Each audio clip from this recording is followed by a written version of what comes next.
आज हम 10वीं कक्षा की पाठ क्रमांक 3 को शुरुआत करेंगे।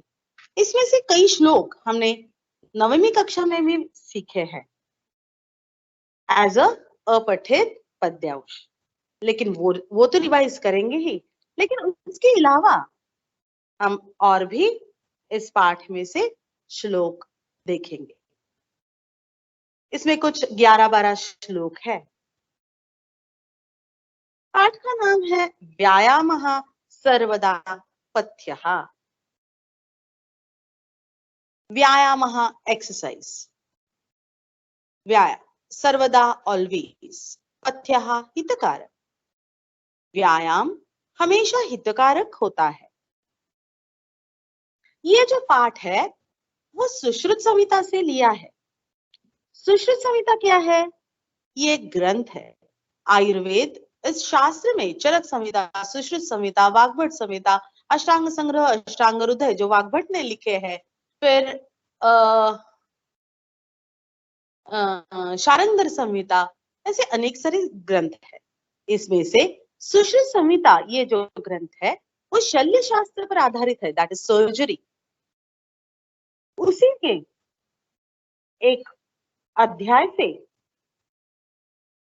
ये लिया है। कौन से स्थान से लिया है?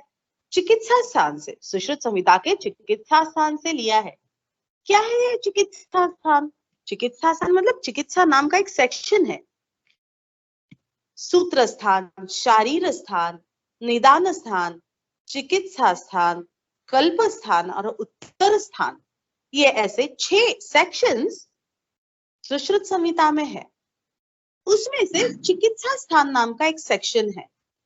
उस सेक्शन में से ये जो पाठ है वो लिया है। इस पाठ में व्यायाम की व्याख्या यानी परिभाषा, फिर व्यायाम के प्रकार, व्यायाम के लाभ, इनके बारे में चर्चा की है सुश्रुत संहिता में। लेकिन जब यहाँ आप देखते हो तो यहाँ व्यायाम के प्रकार नहीं दिए हैं। यहाँ व्यायाम की परिभाषा और उसके लाभों की चर्चा की है। पहला श्लोक है, शरीर आयास जननम कर्म व्यायाम संज्ञितम तत्कृत्वा तु सुखम देहम विमृद्नीयात् समन्ततः। यहाँ ये प्रिंटिंग मिस्टेक है, हियर इट शुड बी समन्ततः। पहले वाक्य में व्यायाम की परिभाषा यानी व्याख्या दी गई है। डेफिनेशन ऑफ व्यायाम क्या है? शरीर को आयास यानी कष्ट, परिश्रम, जनन निर्माण करने वाला, जनजाय मीन्स क्रिएट, निर्माण करना, कर्म काम, जिस कर्म से शरीर को आयास, कष्ट, परिश्रम होते हैं उस कर्म को व्यायाम कहा जाता है। तत्कृत्वा, कृत्वा, त्वांत अव्यय, इट इज अव्यय, कृ प्लस त्वा इक्वल टू कृत्वा, त्वा प्रत्यय है, वो करके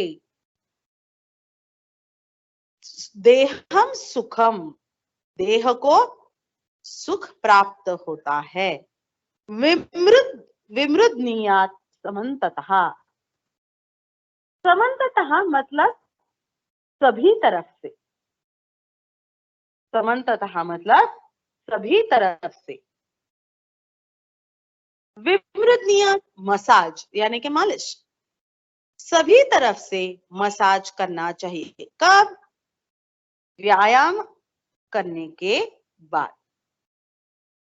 पहले वाक्य में व्यायाम की परिभाषा दी है।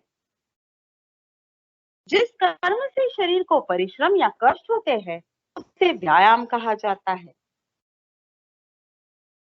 उसकी वजह से देह को या शरीर को सुख प्राप्त होता है। देह मतलब Vapu, Vapu is synonym of देह। देह को सुख प्राप्त होता है। विमृदनीयात् समन्ततः, और उसके बाद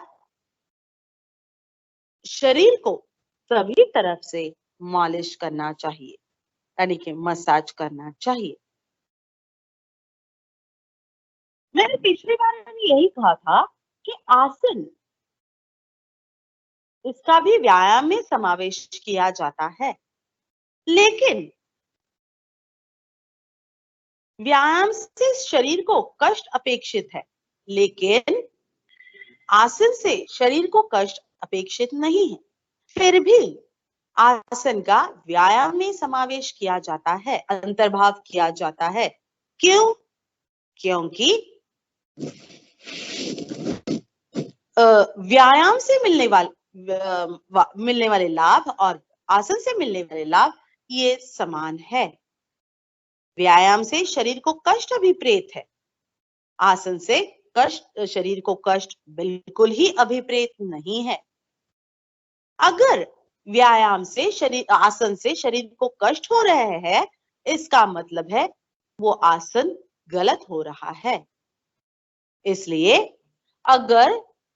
व्यायाम और आसन अलग है, लेकिन एक ही उनमें सादृश्यत्व है, मतलब सिमिलैरिटी है कि व्यायाम से मिलने वाले सभी फायदे वो आसन से मिलते हैं।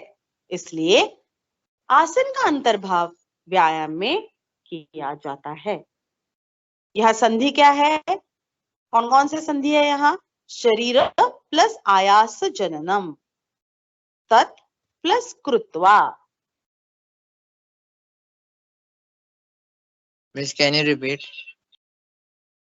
शरीर प्लस आयास जननम, तत् प्लस कृत्वा।